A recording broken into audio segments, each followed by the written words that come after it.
করিস না, ইমেজে যাইতে হবে মোড, তারপরে কি গ্রাইস্কেল করলে, তারপর এখানে ওকে করলে তোমার কি ছবিটা কি সাদা কালো হয়ে গেল। ঠিক আছে,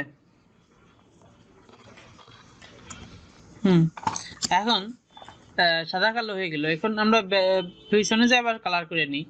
কালার করে এখন আমরা ব্যাকগ্রাউন্ড যেহেতু চেঞ্জ করব, এই ছবিটা আমরা পাসপোর্ট সাইজ করব। তো করার জন্য কি করতে হবে, এটা কি ফাইল এই টুলটার নাম কি, 5 নাম্বার টুল, করাপ টুলতে আমাকে কি করতে হবে, ছবি একটা সাইজে নিয়ে আসতে হবে।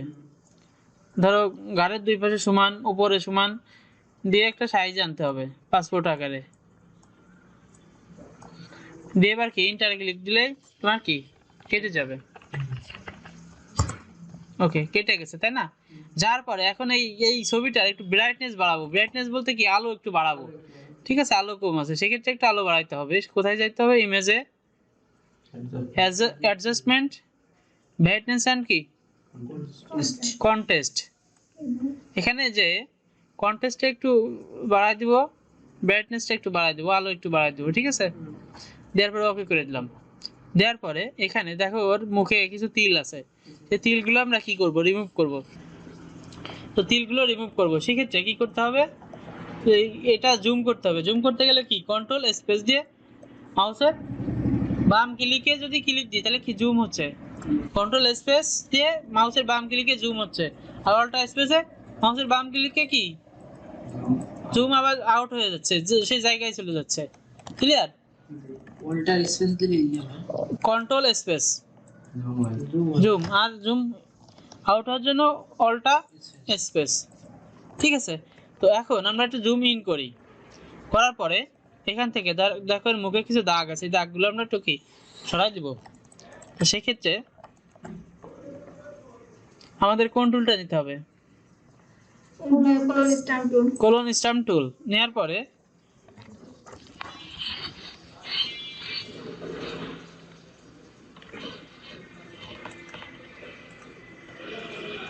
বেশি চলে আসলো, সেক্ষেত্রে তো আমার উপরেরটা নিতে হবে। উপরেরটার নাম কি, হিলিং ব্রাশ টুল।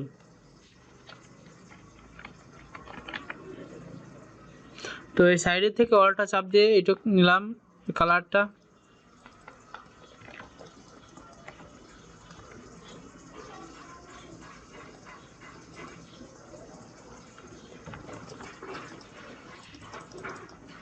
কাজ হচ্ছে না, ছবিটা একটু সেভ করি। ছবিটা সেভ করতেছি কি করে দেখো, file, save as, desktop, save. Okay, এটা আমাদের কি ডেস্কটপে সেভ হয়ে গেল। এবার ডেস্কটপের থেকে নিয়ে আসলাম এটা, ফাইলের ভিতরে যদি সেভ করে দিলি ওই ডেস্কটপের ওখানে সেই ফাইলের নাম দিতে হবে। এই ফাইলের নাম আবার দিলাম, এই ফাইলে আবার একই নাম। এখন একটা ফাইল ছেড়ে এটা দরকার লাগবে।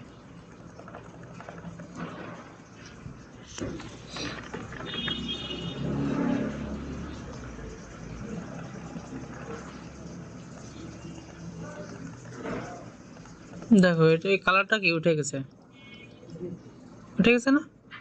এবার এটা উঠাই ফেলবো। দেখো হালকা ই করে দিলি আর উঠে যাবে না, একটু সময় নিয়ে কাজ করলে।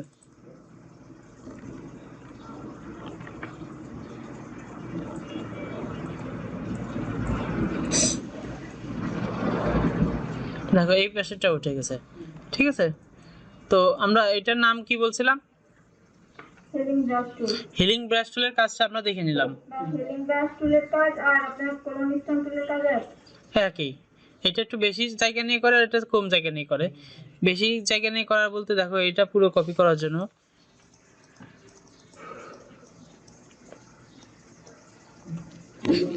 অনেক জায়গা নিয়ে করতেছে। দেখো কলন স্ট্যাম্প টুল হলো অনেক জায়গা নিয়ে কাজ করে, আর এই হিলিং ব্রাশ টুল হচ্ছে অল্প জায়গা নিয়ে কাজ করে, আর এটা তোমার পুরোটাই চলে আসে, আর ওর হলো আপসা আপসা আসে। ঠিক আছে, এই দেখো পুরো ছবি লুই এখানে চলে আসলো।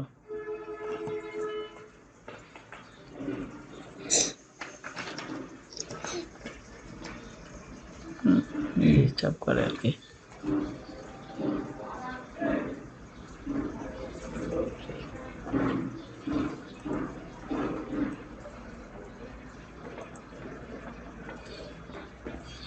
দেখো এটার নাম কি বলছিলাম, কোলন স্ট্যাম্প টুলের কাজ। দেখো এই যে এটা কপি করলাম, এই যে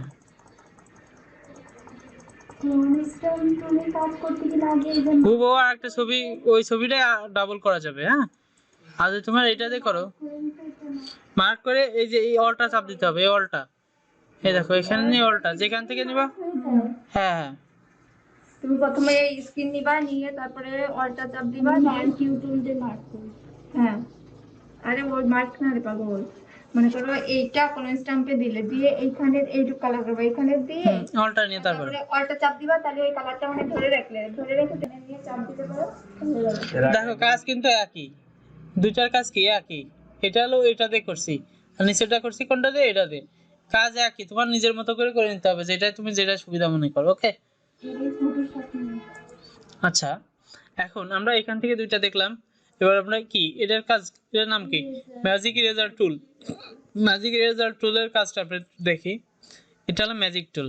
ম্যাজিক টুলের আগে দেখে নিই। ম্যাজিক টুল হচ্ছে এরকম ক্লিক দিলে তোমার যে কালার আছে, ধরো এই ব্ল্যাক কালার আছে, ব্ল্যাক কালার যে জায়গা আছে সেটুকু অটো মার্ক হয়ে যাবে। ধরো এই সাদা কালার আছে, যে জায়গা আছে কি অটো মার্ক হয়ে যাবে। ম্যাজিক, এ দেখো যদি এই সাদাটা দিয়ে দেখো ওইটুকুই। ওকে, মানে এ ওর মতো করে সেন্সর বোর্ডের মাধ্যমে টের পাচ্ছে, এ দেখো। ঠিক আছে, তো এখন এই যে ছবিটা আলাদা করতে হবে, সেক্ষেত্রে আমার ম্যাজিক টুল দিয়ে আমি এইটুক করে নিলাম, নিয়ে কি করব, ডিলিট করে নিলাম। এখান থেকে ডিলিট, তারপরে বোঝানোর সাথে আর কি। এইবার এই যে ম্যাজিক টুল ইউজ করতে হবে। ম্যাজিক টুল ইউজ করলে কি তোমার ব্যাকগ্রাউন্ডটা আড়াই যাবে। এই যে দেখো ব্যাকগ্রাউন্ডটা চলে গেছে। চলে গেলে এবার আমরা যদি এটা মুভ করলে দেখো পিছনের কিছু আসবে না, পিছনের যেটুকু আছে ওইটুকুই যাবে। ঠিক আছে, এর এর ভিতর যেগুলো আমরা ডিলিট করেছিলাম ওইগুলো যাবে না। দেখো আমরা এখানে একটা নতুন পেজ যদি নিই, কন্ট্রোল এন দিয়ে আমরা একটা নতুন পেজ নিলাম। পেজটা একটু অন্য কালার করব, রেড কালার করব।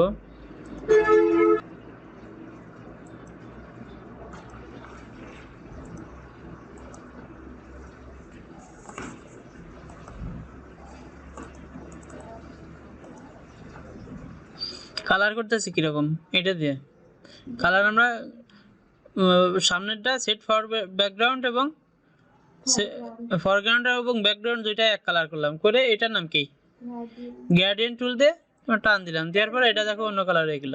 দুইটা যদি আলাদা আলাদা কালার নেওয়া হয় তাহলে এই কালার বাঁচাই যাবে। ধরো এক বালতিতে তুমি যদি দুই কালার ইউজ করো তাহলে কি হয়, এরকম হয়েছে না, এরকম হয়ে যাবে। তো মানে দুইটাই একই কালার করে নিতে হবে। নিয়ে এবার আমি রং করে দিলাম।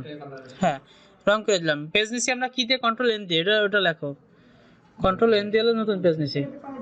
হ্যাঁ, এবার এটা মুভ টুল দিয়ে আমরা এটা এখানে নিয়ে চলে আসলাম। নিয়ে আসার পরে এটা ফুল করলাম, করে একটু কমাই নিই। মুভ টুল দিয়ে কি চেপে দেবেন কিবোর্ডে কিন্তু লাগে এই বাস এটা ফাউল। হ্যাঁ দেখো এই যে মুভ টুল দিলাম, দিয়ে এরপর দিলাম কোনো জায়গায় চাপি নেই, আমি এই যেরকমটা এনে নিয়েছি। তো ভালোই। এই যে আরে না কেবল বার আর এখানে নিয়ে এসে এই শিফট চাপ দিয়ে একটু কমাই দিতে হবে। এই দেখো কি চাপ দিলে আমরা শিফট, হ্যাঁ শিফট চাপ দিলে ওর মতো করে কমবে। আর যদি আমরা শিফট চাপ না দিই টেপা বেড়াকা ওর মতো ইচ্ছা মতো হয়ে যাবে। আর যদি আমি শিফট চাপ দিই দেখো ওর মতোই কমবে পারবে। শিফট চাপ দিয়ে ওইখানে মাউসে কিছু করতেছেন? হ্যাঁ এই যে মাউসে এই যে ক্লিয়ার। আর যদি আমি শিফট চাপ না দিই টেপা বাঁকা উল্টা পাল্টা যা মন চাই হয়ে যাবে, সেক্ষেত্রে ছবিটা নষ্ট হয়ে যাবে, তাই না। দেখো এবার ব্যাকগ্রাউন্ডে যে কালারটা ছিল সেগুলো বাদে যেগুলো আছে সবগুলো চলে আসে। তাহলে এখান থেকে আমরা অনেকগুলো কাজ দেখে ফেলছি কিন্তু নিমিশেই, যেরকম move, magic, crop, close stamp magic gradient tool আর ফরগ্রাউন্ড ব্যাকগ্রাউন্ড এইগুলা কিন্তু আমরা ক্লিয়ার করে ফেলছি। ওকে, এখন আমরা এটা দেখি একটু, এটার নাম কি,